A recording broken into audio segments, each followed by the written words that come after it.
can do that. Okay, great. We're recording. All right. So the first thing we want to do is introductions, not necessarily go around and introduce ourselves. I think that'll take too long if we do that, but we do have new people on here, and maybe Sarah and Carrie, if you could just hold off. If there's other new folks that have not been at these meetings and you're here for the first time, maybe introduce yourselves and where you're from.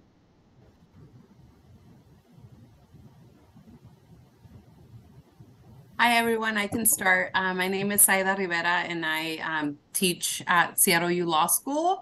I'm part of the DISCO undocumented community subcommittee. So I'm very excited to be here and learn more about the board and just how I can get more involved. So good morning, everyone.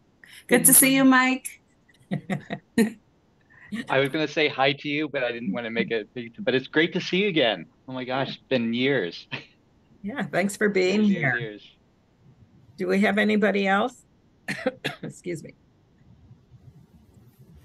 Okay, so I'd like to give us a little bit of time to be able to welcome and learn a little bit about two people that are new.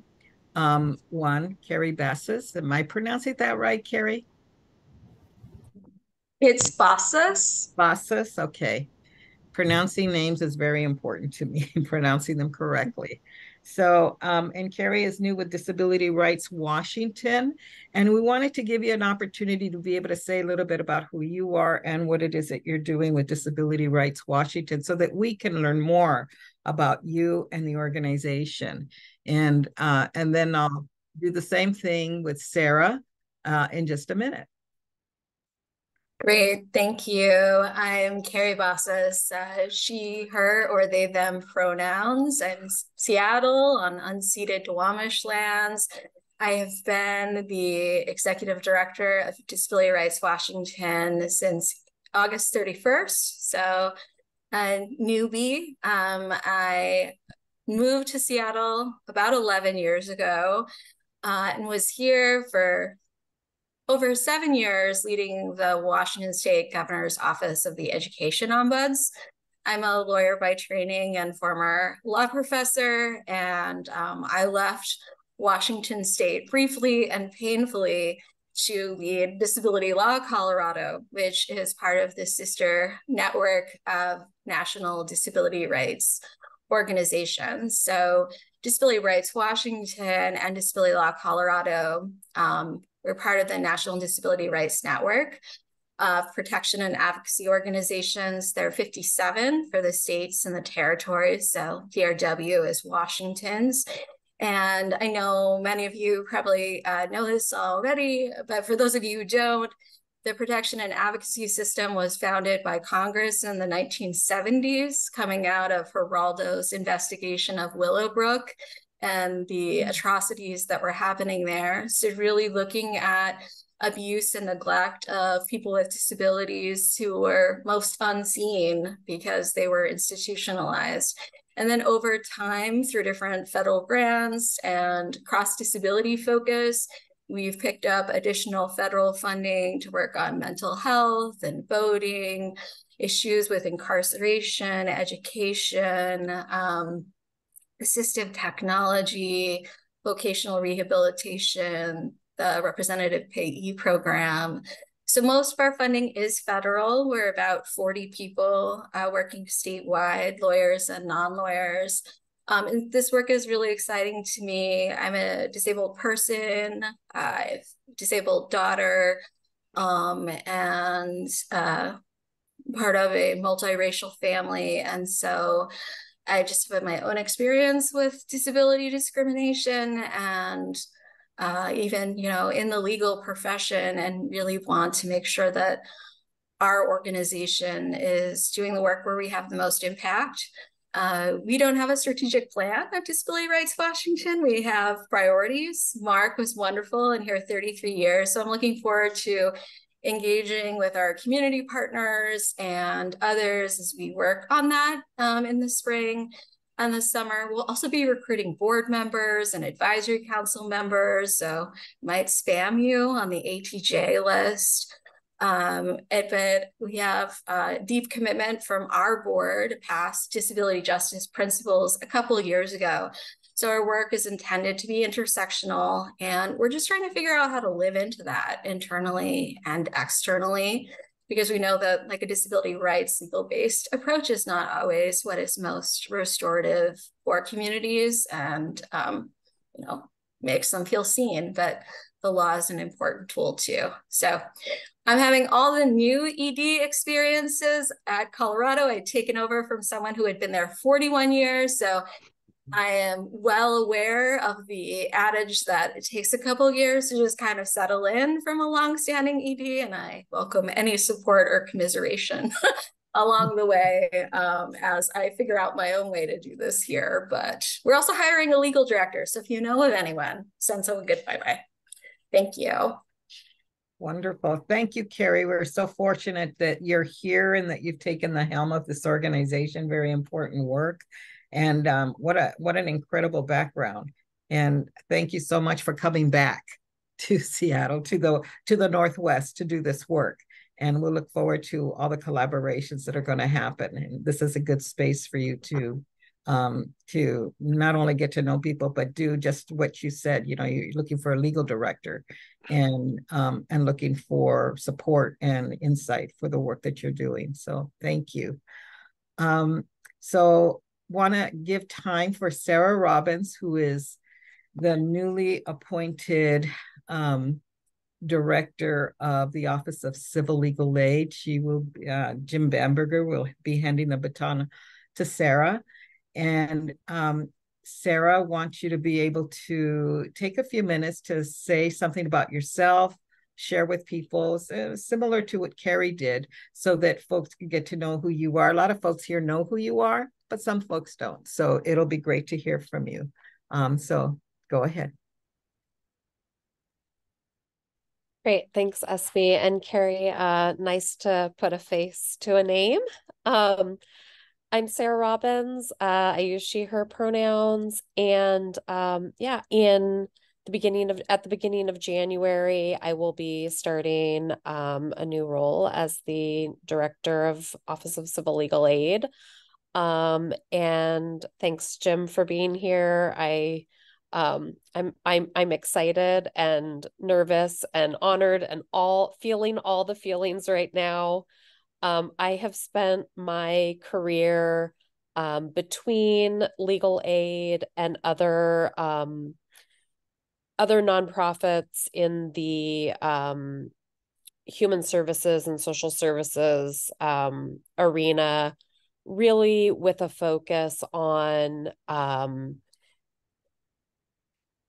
a dedication to working within systems to break down barriers that have been built for people to be able to access legal aid, housing, homeless services, childcare, all of these different systems for people to be able to access that are living in poverty, really with the goal that we have strong safety net programs in our state. We have legal aid programs that are accessible, especially accessible to people that have barriers, disability barriers,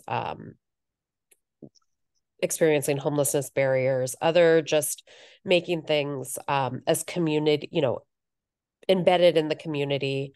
So I spent a good chunk of my career at Solid Ground doing state public benefits, where I was working with individuals to access our state safety net programs, but also part of what I really loved about that program was seeing and hearing from people day to day about how our safety net systems were failing people, and then working with the state directly, but also with the legislature to change systems and improve benefits. And I I really think that this role at OCLA is a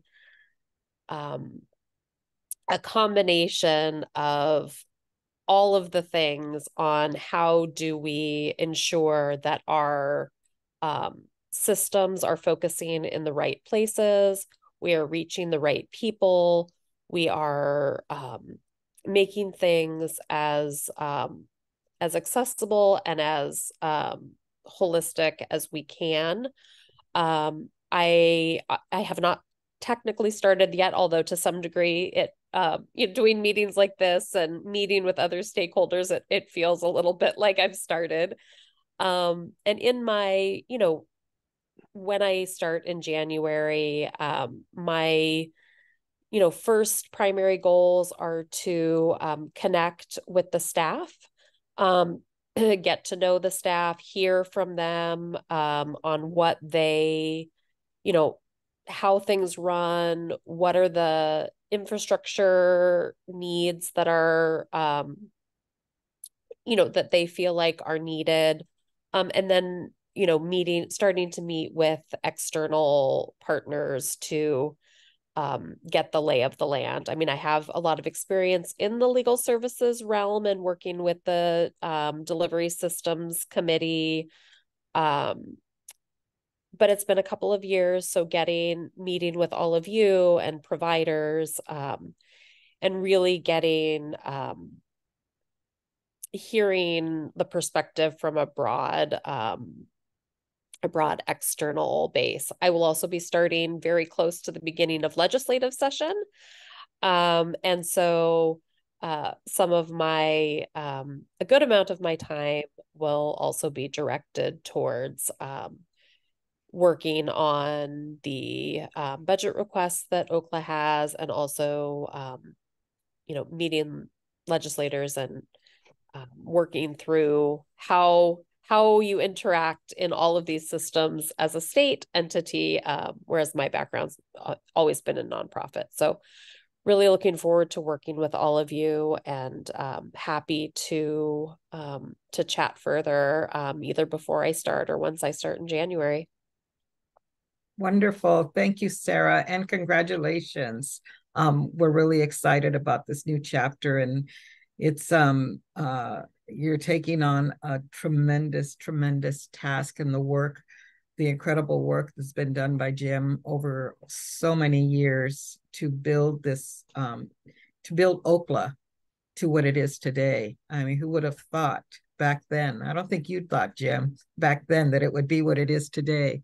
But that's in large part due to the work that you've done, the heart and soul that you've put into it. So you're here. So I just want to say thank you very much for all of that. You've given us OCLA. That's what you've done. And to the committee also, who spent the last 10 months going through the process of finding Sarah, talking to a lot of people, and in the patience that everybody had. So thank you to the committee for that as well. And let's see, I'm not sure. Let's see. Here we go. So do we have anybody else that I missed that has not been here before? Because we had other people join us. Thank you for those that joined us during these last few minutes. Appreciate that. Did I hear? No? Okay, great. So want to be able to deal with some little business, the minutes from last month. So if board members have had a chance to look at the minutes, and if I can get a motion to accept the minutes. This is Bryn. I'll move to accept the minutes. You'll move? Okay. And second? I'll second that. Okay, great. Any discussion? Okay, so if people could just, let's see, do we have enough folks here? Yeah, we do. Okay, so raise your hand for yay. I think we've got them all, and me. So it's unanimous. Great. Thank you, everybody. So let's see. want to have share with you some work that we've been doing, the ATJ board, on the stipends policy. And in your packet, you'll see a letter that we put together for this that has to do. We've been meeting. There's been a committee that's been meeting, and we've been discussing how it is to put together a policy that we can present to the Board of Governors on paying a live stipend for folks. And so some of the things that we decided was that we need to get feedback from the community at large about what is it that we need to be focused on. There's a survey that we put together that is going out, and we're hoping to get feedback from community members by mid-December and be able to have a policy recommendation that we can give to the whole board to vote on, and then later on pass that on to the BOG. So if people have any questions about that, I don't think we need to take any action on it, but we have looked at what other folks have done as well. And I don't know if any of the other committee members would like to say anything, or Diana has been working with us on this as well.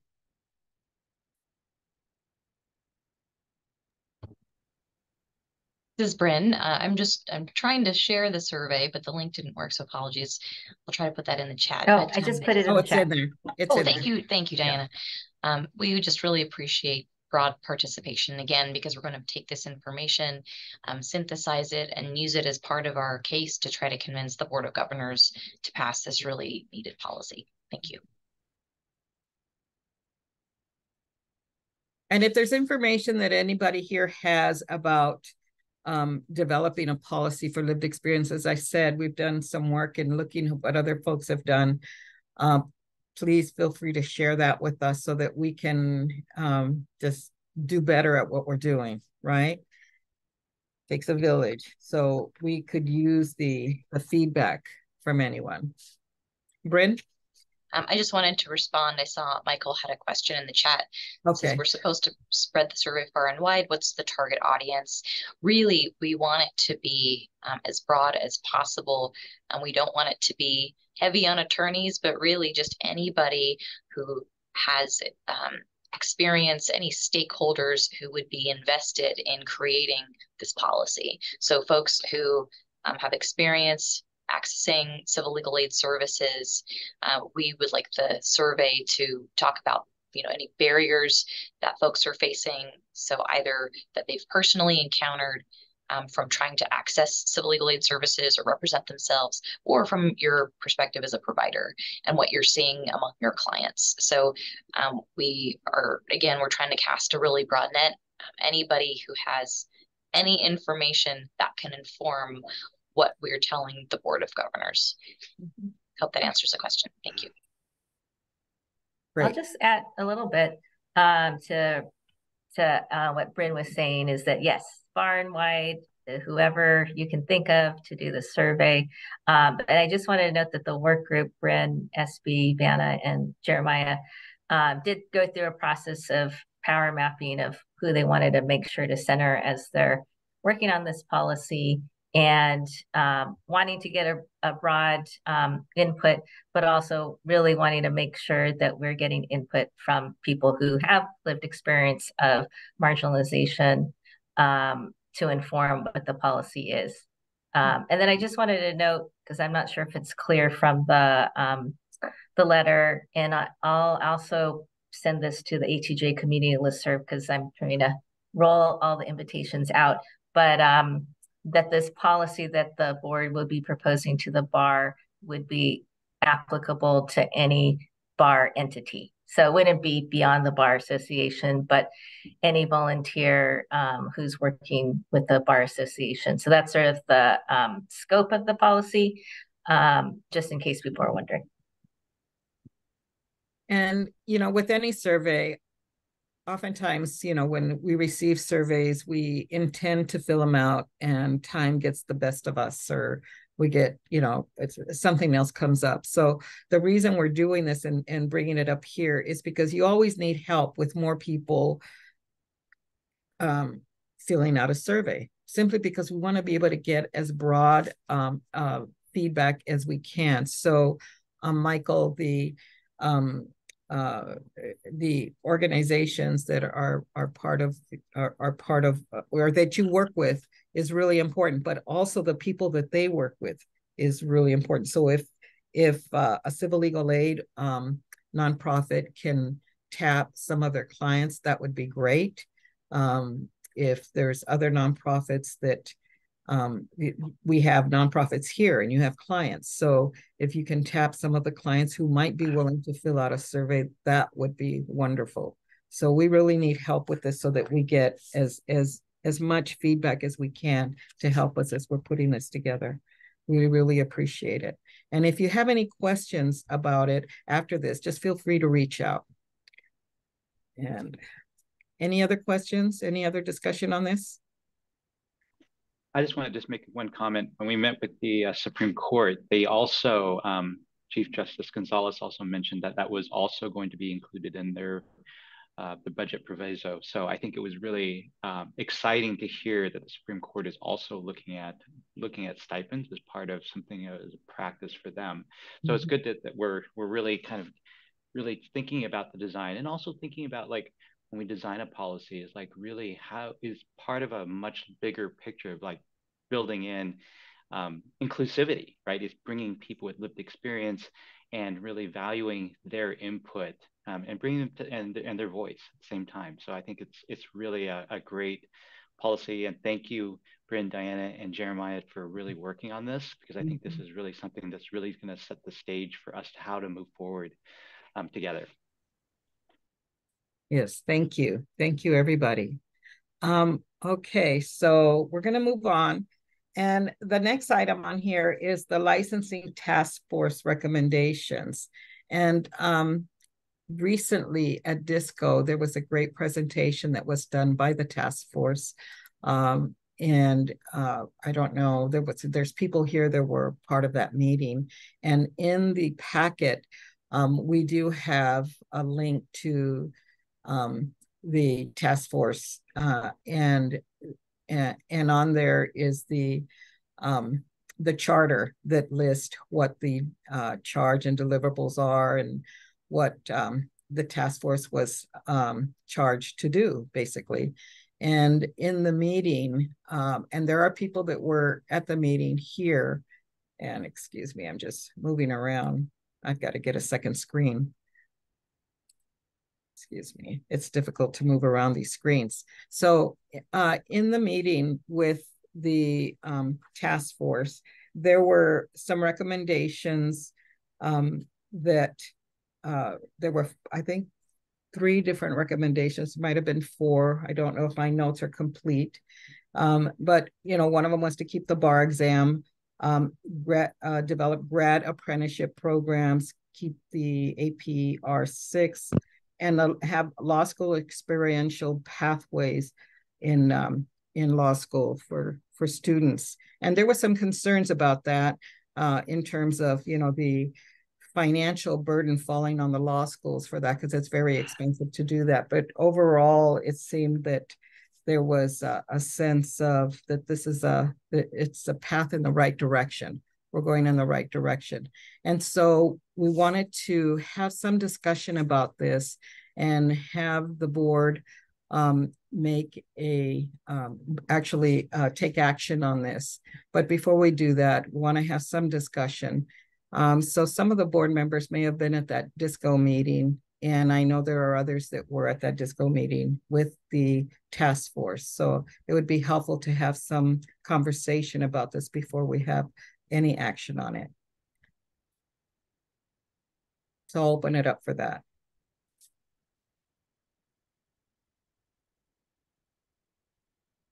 Any questions, Caesar?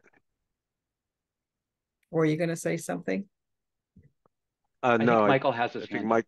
Michael?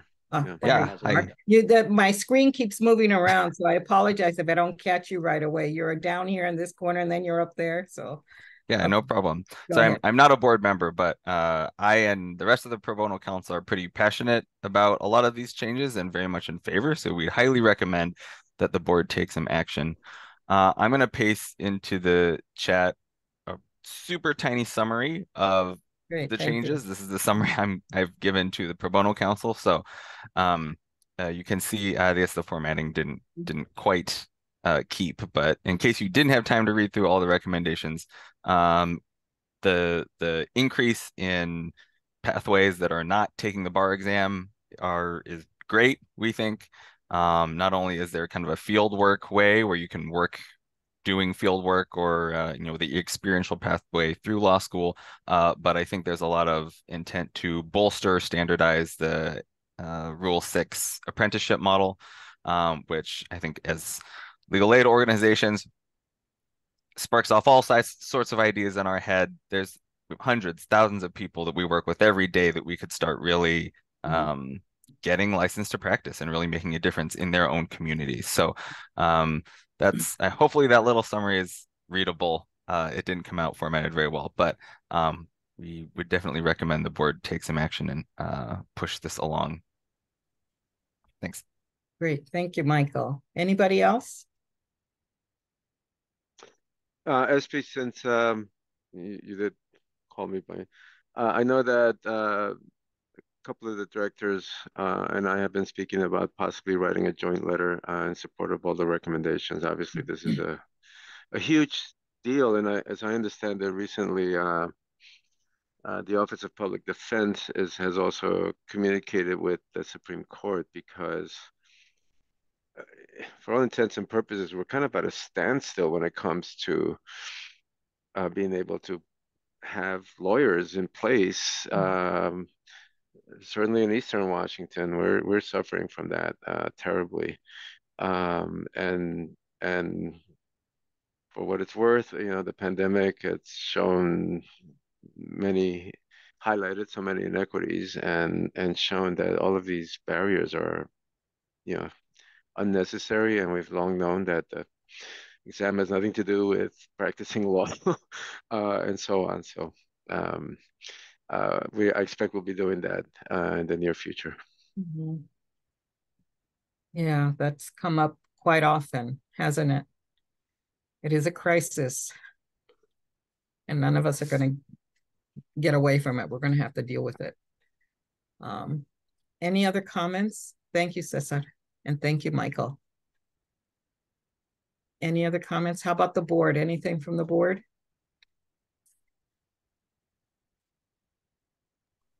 I just have a question about the proposal. I actually, first of all, I think that this is great work that's been put forth. And I'm kind of putting on my ATJ equity lens to this and thinking about how does what comes up for me is I actually think that it's great that we're thinking about different pathways and really thinking about the decrease, lowering the numbers to increase equity and diversity of folks. And I'm just wondering, has there been discussion about really addressing kind of one of the focus of the mission and purpose here is to advance the cause of diversity, equity, inclusion. And I think one thing that Cesar, when you shared about, I think that what does equity look like in terms of access to legal services in very rural areas across the state where there is a lack of representation? And is there a way that is not just focusing on lowering the amount of time for reciprocity and bringing in the expert and chill, but how are we encouraging or how are we building in that sort of those sort of incentives to get lawyers across areas where there is lack of representation? And I'm not sure if that may not be the purpose of this particular work, and this may be just step one of a larger picture. And then the other thing that comes up for me is thinking upstream. is like, we're really focusing on people who are getting into law school, but what about how are we doing to prepare folks, and especially communities of color, to get access to a very white dominant institution? And so these are some of the equity questions that I have kind of thinking about it and kind of stepping out from, hey, these are some real concrete recommendations to really looking upstream at the pipeline for this.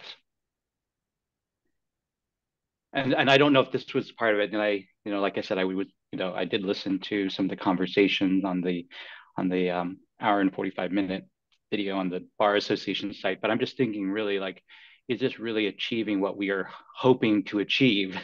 Or is it just bringing in more lawyers and still not addressing the gaps and services in other areas and seeing is the legal are the lawyers really look like representatives from communities of color? I think, Cesar? Yeah, thanks, Mike. And not a surprise or needless to say, this is not a Washington isolated problem. Yeah. There are similar conversations like this taking place like this in many places. A number of us attended the National Legal Aid and Defender Association conference in Oakland recently, and there were plenaries on work being done in this area and precisely on the question of access and how to really address the structural barriers that the whole licensing law school requirement imposes. Similarly, Zaida has been involved in, and I've been working for a while on a pipeline program at the Heritage University program, and that's another in terms of preparing students. And I think these kinds of things, and I should say that the plenary at the NLADA concerned efforts being done in Alaska, where the legal aid program in Alaska has basically connected with the rural health infrastructure, which uses lay community health advocates, and now they're basically being recognized by the Supreme Court to be lay legal advocates through a whole system. Then there's been a rule change and so on. So I mean, there's some pretty remarkable things taking place around the country. Excuse me. So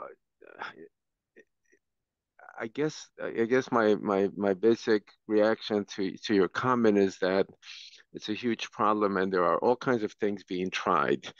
I don't know whether, and maybe the ATJ board is the place that sort of tries to make coherent all the things that are taking place in Washington and try to develop different other pieces. The fact of law school has all of the issues around costs and years and all of that. So, even if you don't have to take the bar, you still have to get to law school. And when we were at the conference and the National Legal Aid and Defender sections that I participate in, the question is like, we need to be in high schools working with young people who are in these communities to really get them to the point, sometimes college is like, it's a little too little, a little too late when you're already in college, if you haven't sort of at least had the exposure. And I know that the court does work like this right now and around the state in different communities. So sort of collating all of these efforts and trying to see both coherence and also possibly provide some direction and guidance might be a really great direction to move in. As I said, it's a huge issue all over, particularly in countries and states or counties where you have really like no attorneys to speak of, and how do you cover that? How do you address those kinds of things? And one of the recommendations that the DISCO Undocumented Communities report that has been shared with the board was talking about trying to identify or figure out ways to have community advocates and how you do that. I know in New York, there's been some efforts, in New York State, there's been some efforts from the court there in terms of navigators and how to recognize non-law school graduate, persons to play a role in the delivery of services, as another example. Thank you. Diana? Yeah, I was actually going to share some of what Cesar already shared because Terry and I went to the National Access to Justice Commission meeting in October, and similarly, we talked a lot about community justice workers and heard a lot about the one in Alaska. And then I'm just putting in the chat a relatively new organization called Frontline Justice. That one of the leads is Rebecca Sandifer, who's done a lot of research in this area. But the whole impetus behind the organization is to build this movement of community justice workers. So I think it's very exciting, and sort of going back to what you're saying, Mike, is this is a larger concern, and the recommendations by the Bar Licensure Task Force is just sort of one sliver into addressing the concern. And I am reminded with the Undocumented Community Subcommittee recommendations, because it was multiple different things. I know Zaida and Cesar and others are on that, so you could speak to it more. But going back to the Bar Licensure Task Force, I know one of the recommendations is around the Rule 6 Law Clerk Program. And I'm still trying to analyze it, but one of the recommendations is to increase the number of law clerks that attorney supervisors can mentor, because right now it's just one-on-one. And I know that the Undocumented Community Subcommittee had recommended that there not be a limit, or at least increase it. And I think the Bar Licensure Task Force recommended increasing it to 4. So that's a step in the right direction. But I do see there are some consistent recommendations with the Bar Licensure Task Force and what the Undocumented Community Subcommittee had recommended. Thank you, Diana. Anybody else on this? This is a multi-pronged issue that requires a multi-pronged response.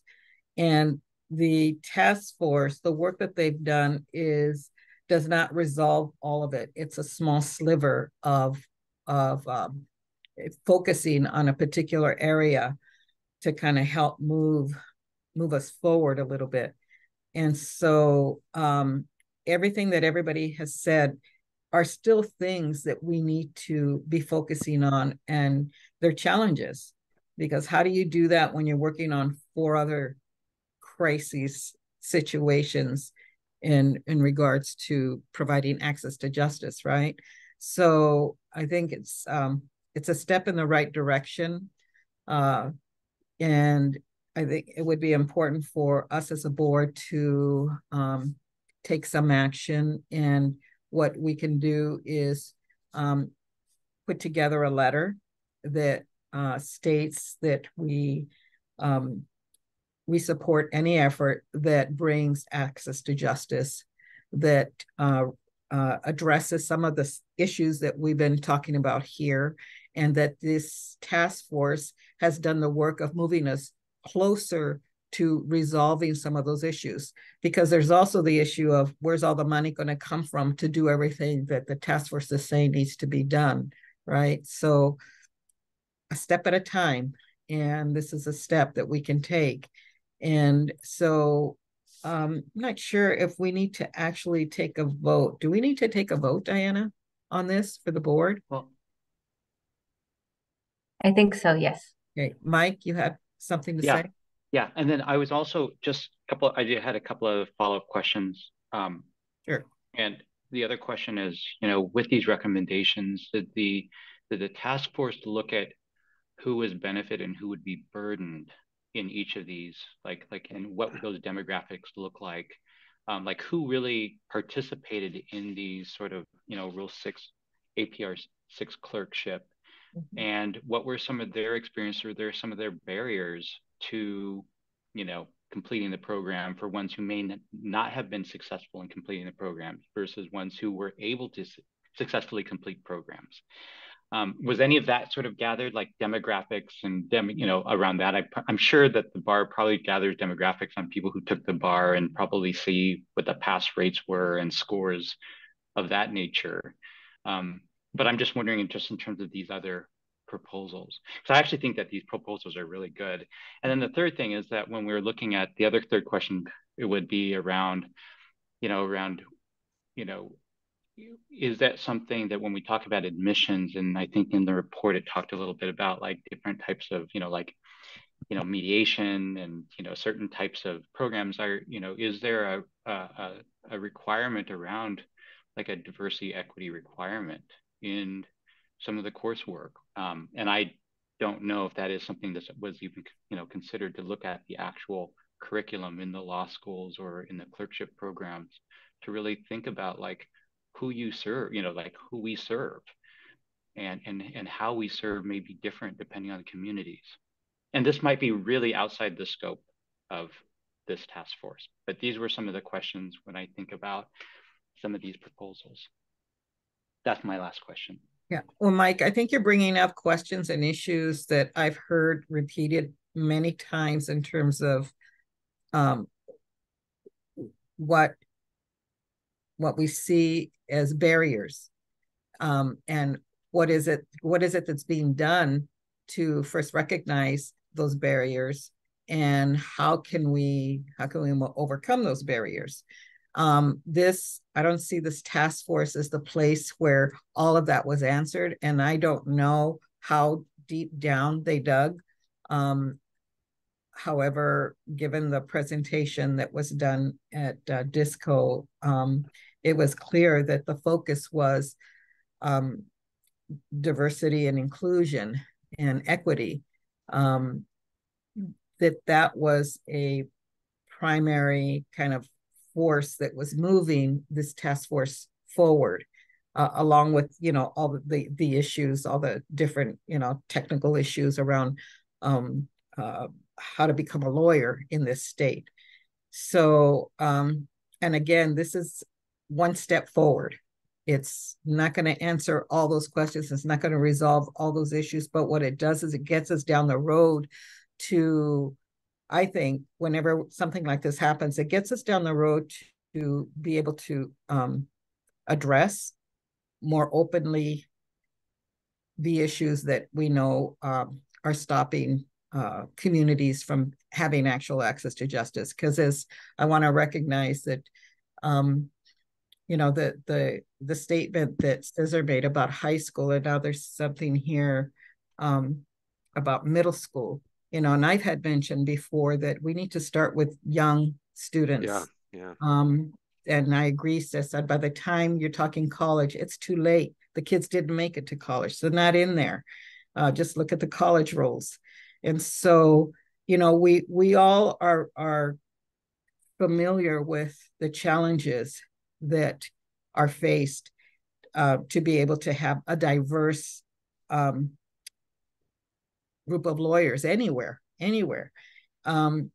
And so anyway, I don't want to repeat myself. This task force, I think, leads us in some aspects in the right direction, but it doesn't cover everything. It can't. I don't know that we have one thing that'll cover everything. But we can start kind of getting on board with what the work that does need to be done to change how things are currently done, so that we can, in the future, be able to have the attorneys that we need, the demographics in the attorneys that we need, because the big problem is we don't have enough attorneys. We don't have enough attorneys that are doing the pro bono work in these communities, and we have literal deserts in our state that don't have any attorneys. We don't have enough attorneys in the urban area, so it's worse in the rural area. We know that. So what I'd like to do is, if there's more discussion, I don't want to stop the discussion either, the questions. Anybody else? Can I add one more thing, just because I think, just to clarify if there is going to be a motion. So we've only been talking about the recommendations about the bar exam, but there is I don't know if you call it a companion piece about the character and fitness. There's some recommendations. Put the link in the chat. that specifically make recommendations around when the character and fitness process can be done, and then some specific changes to the role. Folks may know that a lot of people go through law school and then may be prevented from even taking the bar exam because they don't pass the character and fitness. And so the other recommendations are addressed to get at that. So I just wanted to make sure people are aware of that and thinking of these things together. And so if you do vote to submit a letter of support, whether you'd be doing it only for the bar exam recommendations and or in addition to the character and fitness recommendations. Thank you, Diana. And that was a very, very important piece that people brought up when the task force presented that at Disco. Anybody else? Okay, so we would need a motion from a board member to on submitting a letter in supporting the efforts here, that we support any effort regarding more access to justice. And we can draft that letter and send it out this month, actually, so that they can get that. Because one of the things that was, are you raising your hand to make that motion, Grid? Yes, I am. And I would like to include the character and fitness proposals as well.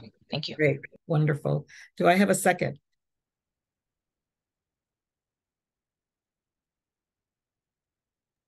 Can I get a second? Vanna put her thumb up. Vanna? Okay, great. Thank you, Vanna. These boxes keep moving around, so I apologize. I don't know why they do that. Great, thank you. So any discussion? All those in favor, say aye, raise your hand. All those not in favor, raise your hand, or any abstentions? Okay, great, the motion passes. Thank you, everybody. Good conversation too. Thank you. Okay, the next, yes. Before we move on, please confirm who's drafting the letter. It's due to the task force in early January before the board meets again. So we get to know who. Sorry, can you not hear me? My audio is this is better. Yeah, that's better. Okay. Can we, before we move on, please confirm who's drafting the letter? It's due to the task force January 5th before we meet again. So it'd be good to have someone draft it, share it with the board via email to kind of get final sign off. So I'll work with Terry to draft that. Okay. And then we'll get that to the board. And SB, I'm happy to help too if you need. Thank you, Bryn. Thank you so much. Okay. So the next item is, and I think we're doing good on time, is preparing for the meeting with the WSBA Board of Governors. God, I have the date written down here. Can you remind me the date? January 12th in the morning. Yeah. So we'll be meeting with the Board of Governors to discuss what it is, what we've done and where we're going, and what is it that, what kind of support we might need from them. And let's see. So, and we'll be talking about the conference as well. They were very supportive of the conference, and there were board members that were present at the conference who thought it was great and thought that it's something that they should support every time we have a conference. So that was good. The result was very good. And let's see, Diana, Bonnie, is there anything that we need to actually focus on here on this agenda item? Go ahead, Ben.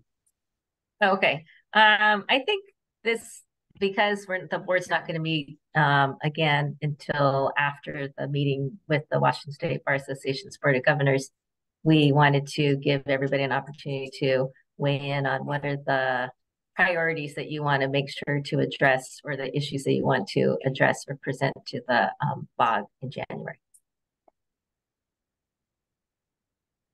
Any comments?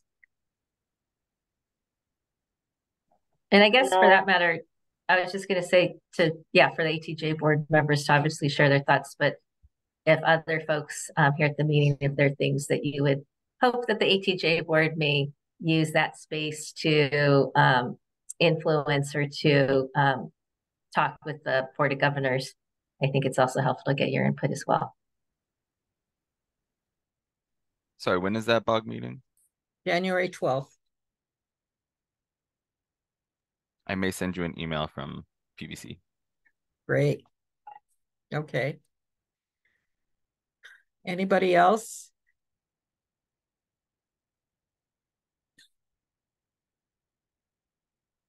You can also do what Michael's doing. Send us an email. And maybe the ATJ Board's Executive Committee can come up with a sort of plan with Bonnie and I, and then we could share it with the board. Yeah. Because we'll be meeting before that. Okay. No other? Well, please know that if you have something that you would like us to make sure and bring up with the BOG, that feel free to send an email to us, and we'll try to include that in what we're doing. So I just don't want to cut anybody off right now if you have anything.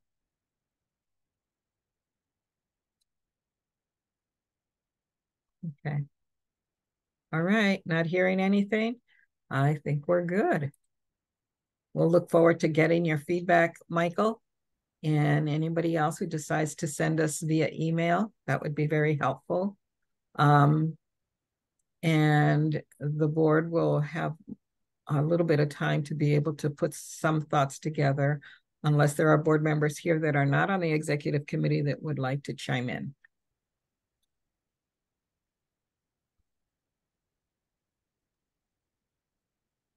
Nick? So ask me historically that in those meetings, are they listening mostly to us, or are we listening mostly to them? It's a two-way street. So it's a two-way street where they're mostly listening to us, I should say. And we're asking questions of them. And are they bringing any agenda items, or it's just our agenda to them? I don't know if they're bringing, I would imagine that they might, but I don't think so. It's mainly us presenting to them. And I was just going to add that historically the space has been the expectation has been the Access to Justice Board gives their annual report to the Board of Governors, and so we present the actual annual report and give some highlights. So historically that's what it's been in the past, but we can make that space to whatever we would like it to be. Mm-hmm. Yeah, I know that during our working session, we talked about kind of our 2024 work plan. Is that the appropriate space to talk about that, or is it still kind of too premature? Like, for example, 30th anniversary ATJ, there's just a couple, there's quite a few things that we were talking about for 2024. Is that the appropriate place? Because I've not attended one of these meetings in the past. So I think in this meeting that we can share in general the 2024 plan. We've got some work to do. The board has some work to do on that between now and then, and even after that meeting. So, but in general, we can give some kind of general information of what we have that's concrete, right?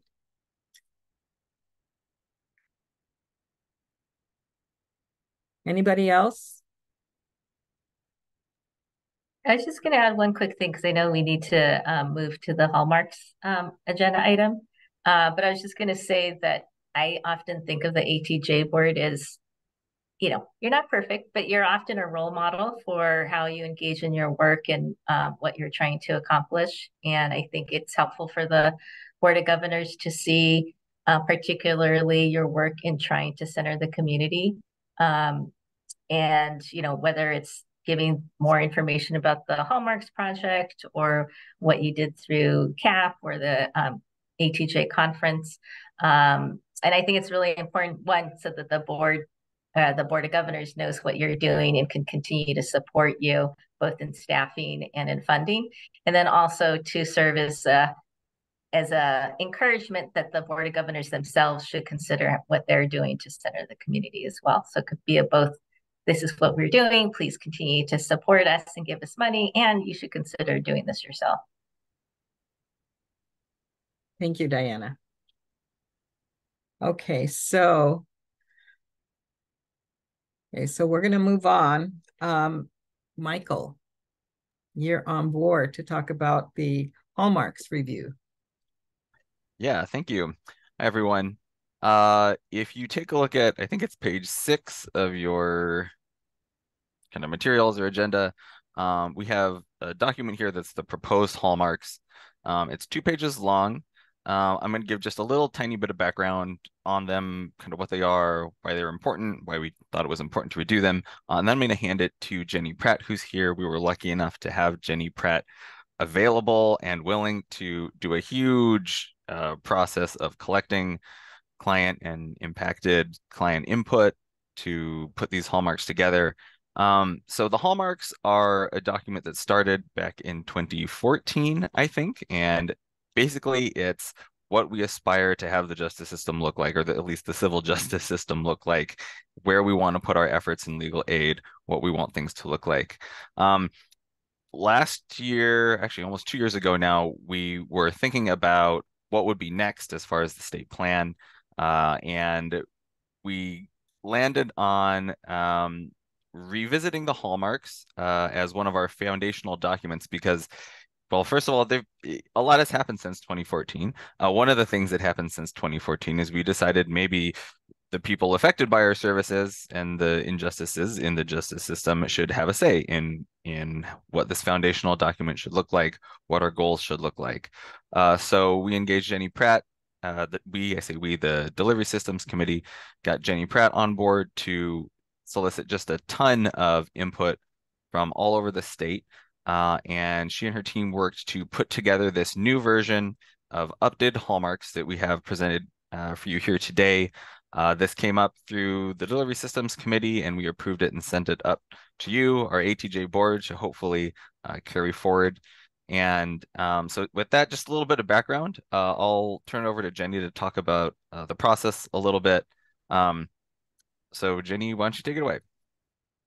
Thanks, Michael. Thanks all of you for allowing me in today. I think that I guess my biggest takeaway as of listening to you all today is that the majority of what we learned in the time that we've spent for the large part of this year doing this work is no surprise to you all. I hear you talking about the same issues that we learned about when we were out into communities, talking with service providers and community partners and individuals with lived experience. We heard some of the same things. We heard some of the same ideas you're already working on. So anyway, I'll just start by saying that. So that's super, for me, empowering and refreshing to know that you're already there. These Hallmarks, as submitted, were, they're a direct result of what we heard when we engaged with people across the state. We first we gathered together some advisory committee members that included some members of DISCO, some other community service providers across the state that represent groups that were interested in making sure that we were talking with. The entire process was meant to be warm and engaging and welcoming for anyone that we spoke with, and I feel like that process was definitely carried through. The document that you're presented with, one thing that you should know is that we heard that people wanted to be able to read it if they're not an attorney.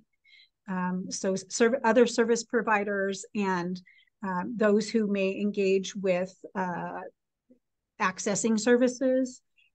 Thought it would be important that they could understand what it is that you're trying to accomplish as part of your Hallmarks statements and vision and values. And so we also struggled with, and the end result does not engage in a lot of jargon or, specific terminology that's going to go out of date quickly. And so, by next year, there would be a new term that we would have to then update. So that's one thing that you should consider. Also, I'm going to actually share this. I had thought about sharing this. It's a slide presentation. You can look at it later if you so choose, but it talks about each and every statement. We presented this to DISCO, so if you're a part of that group, you've already seen this likely. But it talks about our surveying processes and the feedback we gathered and how we considered that feedback in making updates to these proposed hallmarks.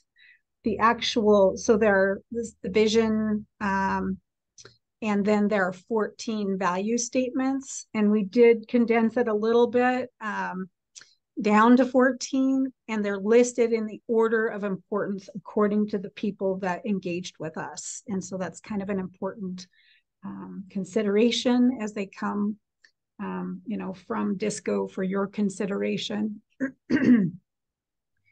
And so I think that I'd like to open it up to see if folks have questions about the process. I know I've been to your Access to Justice Board meetings a couple of times on Zoom, and one in person in Wenatchee. And so some of you have more information about this than others. So I'm happy to answer any questions that someone might have about the process or the resulting hallmarks statements that you see. Thank you, Jenny and Michael. Are there any questions or comments for Jenny, for Michael?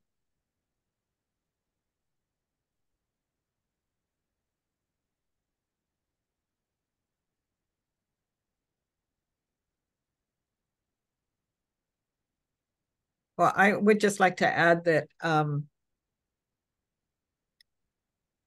you did an amazing job at getting enough feedback. I think that, you were at the conference. Hopefully there were a lot of people that went up to your table and filled out the survey or came up to you and said, oh yeah, I did that earlier. Because again, that's how we know whether what it is that we need to be focusing on and whether we're doing a good job or not. Is those surveys are really helpful. They're golden. Because we don't have the time to go around and talk to everybody. So does anybody have any questions for Jenny on the process, on the data? Because there's an extended, there's more detail that we included attached to the agenda.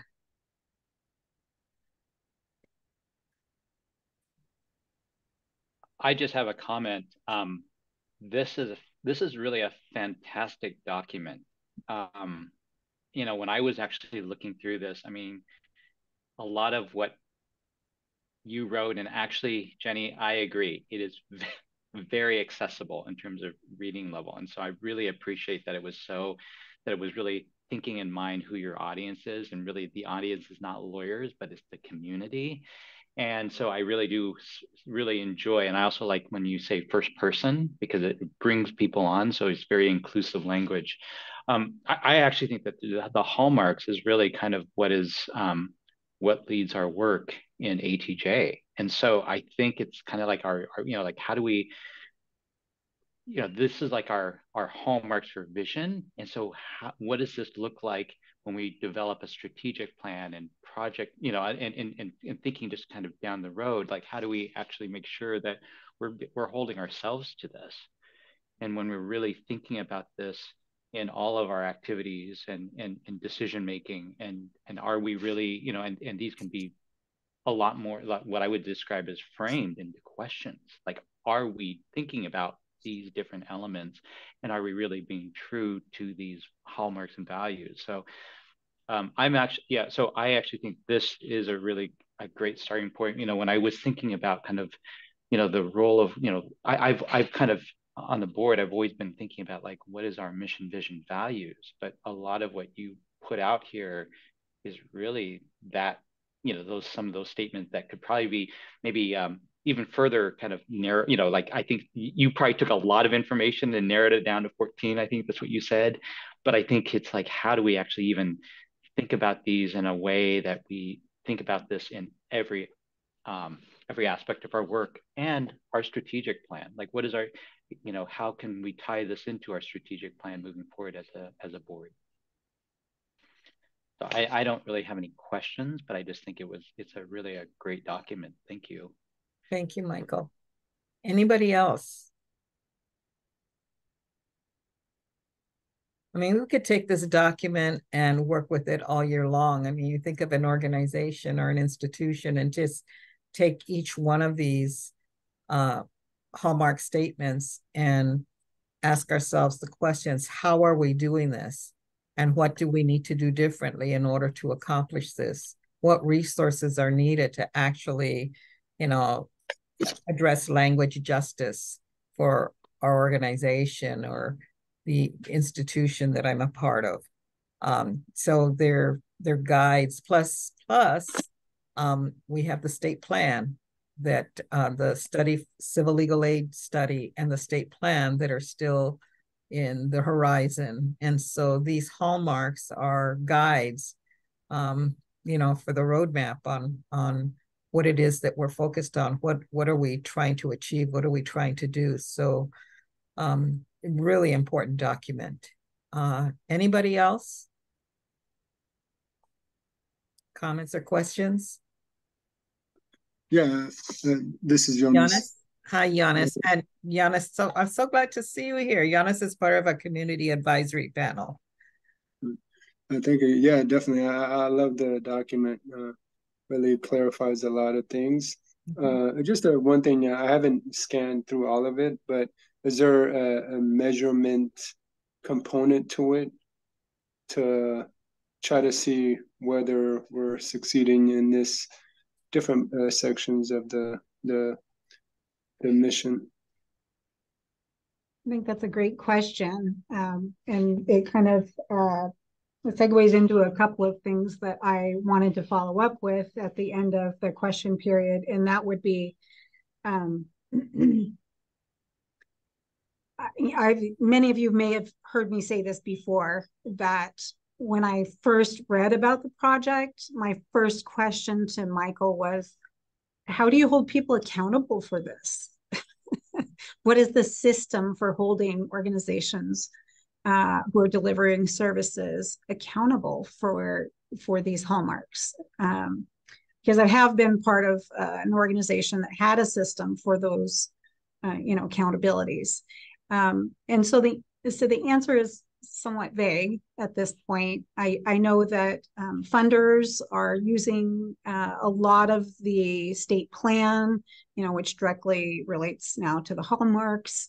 And so there are those ways, but I think that there may be additional ways that the Access to Justice Board can, maybe not regulate but can encourage organizations to use these hallmarks in their organization. And, the funders are, that's a great way to be able to measure accountability, because they're doing their annual reporting as to how they're spending their funds and what their activities are and how they're being delivered.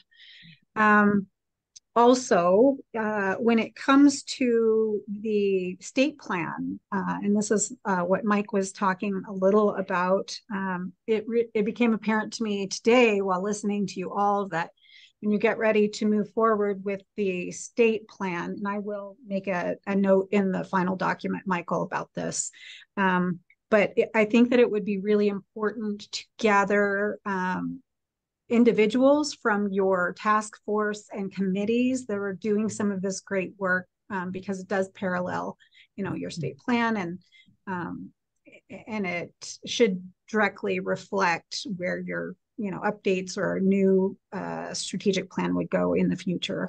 And so I think that that's really important to be able to convey the findings and current works of these task force and committees into the work of strategic planning moving forward. Thank you.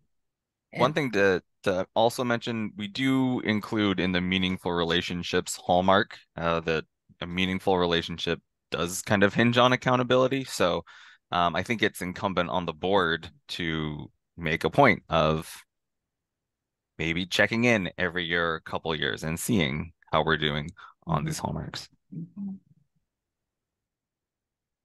Thank you. We will. Thank you. I wanted to just share that Carrie put something in the chat that maybe, Carrie, you can share a little bit. I think this is the importance of making sure that we have representation in these meetings, because these are, the hallmarks are what they are right now, but they're updated from the last set of hallmarks, right? And so the reason they're updated is because we learn as we go and we change as we go. And so the hallmarks hopefully reflect that. And so, the next time around, there'll be things in there that probably aren't in there now. Carrie, do you want to say anything about the statement you made here? Sure, this is Carrie. It's like other issues. People would really love, like, what do I call a group? What do I say? Could I get like a cookie or a sticker that I got it right and use the right language? Here's something. So this has been a struggle in the disability community. I would say person first language is certainly an improvement. So person first, person with a disability, person with a mental health disability is certainly better than using language like severely disabled, mentally ill, special needs, handy capable, like euphemisms or things that talk about severity. However, disability is a social experience. It's a discrimination experience too. So within the disability justice movement, which is more intersectional, people really, like, there's been this whole push to say the word, say disabled, claim it, because that is our social experience of discrimination. And we could be experiencing mental and physical impairments of some kind too, which are separate from a medical. So it's reclaiming positive identity. I try to liken this to like people reclaiming the word queer, right? And so it's not universally settled. And I would say a lot of parents groups sort of advance the position, not necessarily with people with disabilities, and police people for always saying you have to use person first language about disability. It's really Hallmarks guidelines. You're not going to have the opportunity to, in that moment, say, what would you like to be called? So we do what we can. The default is usually person first, but because there's this strong identity first language movement saying disabled folks, I call myself disabled. I generally mix it up in my language to kind of be inclusive in that way. I would say the only people who usually police me about that are people without disabilities who tell me I should be using person first language. So there's the debate. We could have hours of training on this, but it's better than going around like using the R word, retarded, or calling people crazy. But people really do. A lot of people with disabilities don't feel stigmatized and really do call themselves disabled. So just. Thanks for inviting me to share that. Great. Thank you very much. We're always learning, right? Hopefully. And we're always open to learning. So any other comments, statements? Because I know in January, we'll be doing some action on this, I believe. But this is the time to be able to ask questions and make comments about this. it's not the last time. I mean, we do talk to each other outside of these meetings. Okay. I would like to just say that if anyone has any, anything that they would like to discuss, they can always reach out. I'm always happy to engage with you outside of the meeting. And I can certainly, we've made arrangements where I would be happy to be available for your January meeting, for any further conversation before you consider the hallmarks and what sort of, if any, updates that you might want to make and before you consider it for approval. Wonderful. Thank you very much. Thank you for the immense work that you all did, your company did. And Michael, thank you for kind of leading that process. Appreciate that. That was a lot of work. That was a lot of work. So a lot of Jenny's work. Yeah, I just a lot of Jenny's and work. watched. Yeah. Thank you all. I just have to say we're better now because of it, because of the work. So I thank you for the opportunity and look forward to engaging with you in January. Great. Thank you. Thank you. Okay, so we're coming up to the end of our meeting. I don't think I skipped anything, although I did move around a little bit. So let's see, any updates or announcements before we end this meeting? Any announcements?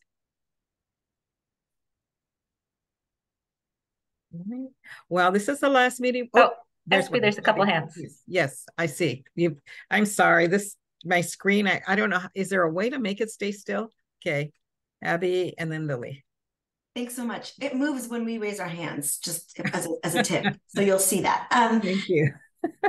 If I haven't met you yet, Abby Duckies, I use she, her pronouns on NJP. And I just wanted to shout out to Michael and Annalise at Okla and others, because we're going to meet next week to talk about statewide legal advocates training that we'd like to make sure that everyone that's on people's radar, and that if there are folks in your organizations that want to take part in helping to plan what the future of statewide legal advocate training is in Washington State, we'd love to have you. Our meeting is scheduled for December 7th. I'm sort of hoping you unmute and tell me that I'm wrong or right. December 7th on Thursday at 2 p.m. We'd like to make sure that we invite everybody. Since the last time there was a statewide legal advocates training, that was before COVID, before pandemic, before an incredible growth that we've seen in terms of just the staffing and investment in civil legal aid. I know that we need more, but it's been an incredible shift, but we are now too big to fit in the old spaces where we would have met, like Sleeping Lady and other memorable spots. So we need some creative thinkers, and we want to make sure that we are providing the kind of training in the vehicles that make sense for our hopefully more diverse, but for certain just big group of advocates that have joined the work. So let me know if you want to join up. I'll put my email in the chat. Exciting. Great. Thank you. Lily, you had your hand up earlier. Yes. Hi, everybody. I think I know most of you, but for those that don't know me, my name is Lily Sue. I'm the director of the Access to Justice Institute at Seattle U Law. Our law students just completed their last day of class yesterday, and they're really working hard on exams. But I know that when they come back in January, they will be asking me again about volunteer opportunities and internships that are available through the semester and also in the summer. So if any of you have volunteer opportunities or internships that are available, please feel free to reach out to me. We have a bi-weekly newsletter that we can reach out to the students. And we also have an ATJI Instagram, and also we just see the students daily. And I know Zaida has been a great help with that, with helping us with getting volunteer opportunities in many different areas of civil legal aid. So thank you for anything that you might be able to provide. And I know many of you have already done that. So thank you. Great. Thank you, Lily. Diana. I was just going to mention, I'm sure folks saw the Goldmark luncheon is going to be on February 16th, Friday. And then if, in addition to that, the Access to Justice Board is also planning on hosting some really exciting, amazing session after the Goldmark Luncheon. We are working on what that's going to be. But I just want to let folks know so you don't rush off or plan something else following the luncheon. Thank you, Diana. Everybody needs to know we're planning something very exciting. So, okay. Any other announcements? No? Okay, well, everybody have a great holiday, safe holiday, a peaceful holiday with your family, your friends, whether you're here, if you're traveling, safe travels. It's been great working with all of you in 2023. The next time we see each other, for most of us, it will be in 2024. And we'll start off the new year, you know, ready, put our boots on, put our hats on, put whatever we need on in order to be able to do this work. It's a lot of work we got to do, but take care of yourselves as well. And thank you again for everything that you do. Okay. Thank you for being Thanks, Thank you, everyone. Thank you. Happy holidays. Best wishes, Happy everyone. Bye, Happy everybody. holidays.